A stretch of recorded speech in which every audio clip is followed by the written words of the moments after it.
car, that's Casualty Chris. And he's a boy racer that's decided that he's been driving around. He's come into collision with a tree, and unfortunately he's trapped in position. So the crew that you can see there is led by the chap in the white helmet, which is watch manager Paul Whitten. He's now going to make decisions of what's going to happen. Unfortunately, the Dorset Fire Rescue Service cars that we do in fires. It's one of the biggest killers in the county, and unfortunately it's a very horrible thing to say, but one of the biggest killers of teenage girls as well as they should do. So hopefully you take away a message from what you're about to see on being safe in your vehicle and making sure that you drive safely. What I'm going to do now is ask Paul to start. Normally, as you know, the vehicle you would dial 999, we would turn up. We've already turned up, so nice little there. So they're now going to start. Exactly what they would do in the event of the accident. Okay, Paul, off you go. The first thing that they're doing is making sure that the casualty is looked after. One of the firefighters is going to go into behind the car. He's going to look after the casualty, talk to him, because if you think about it, this person is probably frightened and scared and in pain already, because he's just been involved in a car accident. His precious Peugeot 406 has obviously become probably the biggest scrap car you'll ever like to see in the next few minutes. What we do as a fire service is that we'll cut that vehicle, we'll take everything off of it so that we make the hole big enough for the casualty, not the casualty fit into a little hole.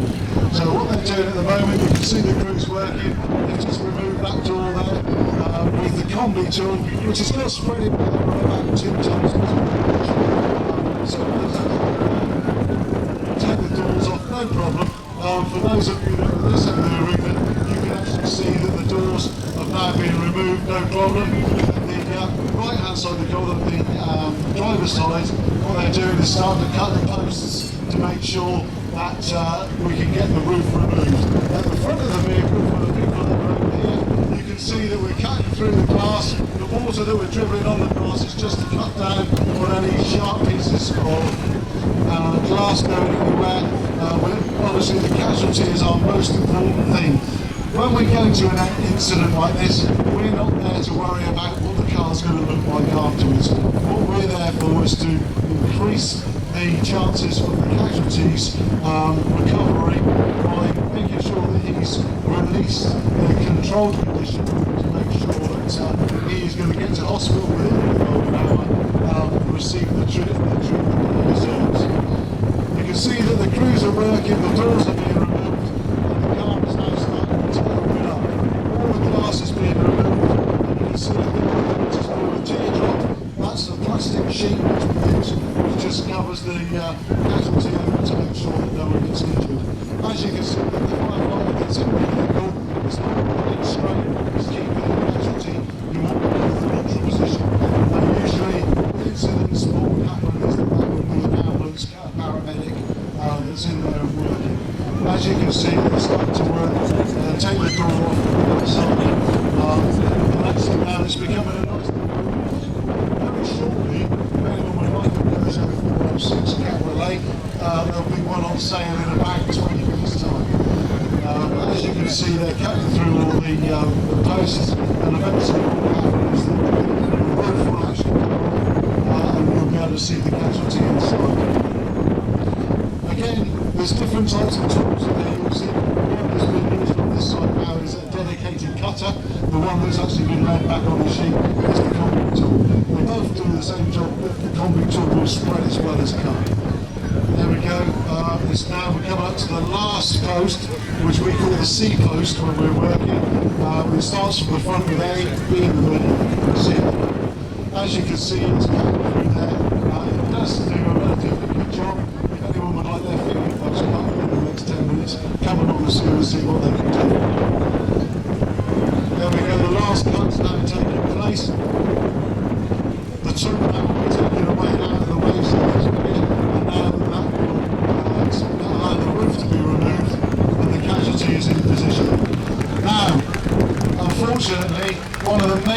incident injuries that they will receive is that the front of the car, especially if it's hit into something, will actually come back and push back onto his legs. So what they're going to do now is put in 2 relief cuts, which are into the front part of the car, and then they'll put it around and they'll push the whole car away from it. The yellow covers that you can see putting on, obviously ourselves, the paramedics, the police, will all be at the incident. These are just put in place to actually make it safer for us so we don't cut ourselves. So we've put some cuts in place, the rams are being made ready, and as soon as that happens, what they'll do is the rams which can push out at about 6 tons of pressure will push the car apart.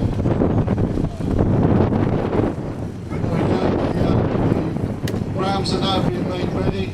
As you can see around the car, there are black blocks that go underneath the car. The reason for those is that while we're working, it's for the suspension of the car to be going up and down, because anyone that was sat in that car that has any broken bones or any back injuries or neck injuries, anything of that sort, that could make their injury worse.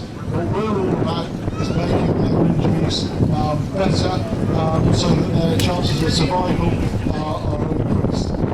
On the steering wheel, for those that can see it, there is a blue cover. That's to actually cover the airbags. There are instances where the airbag is actually activated after the car is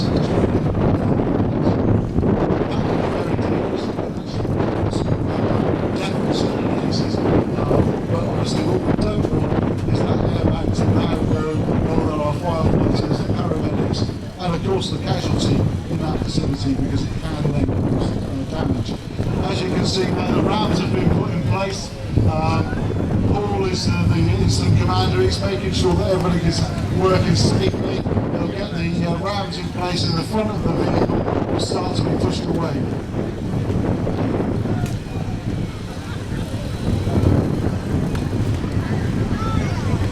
There we go. They're starting to put the rams in now. They're starting to take up the strain.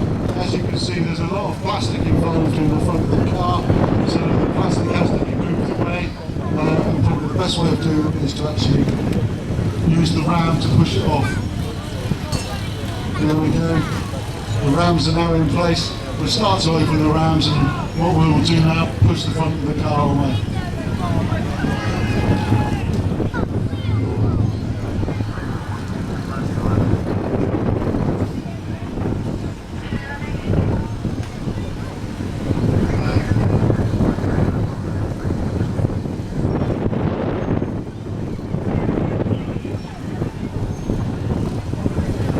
There we go. Now what's happened on the passenger side of the car is that the ram has pushed all the car away up the hill, so we're then now repositioning it to bring it up higher so that they can actually make room for it.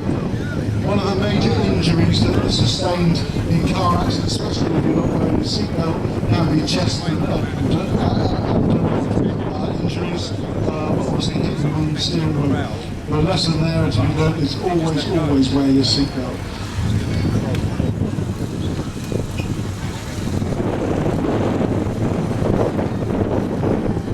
There we go, they're just doing another final push on the passenger side of the car. Once that final push has been done, normally what would happen is the paramedics would then release the casualty and take him off to hospital.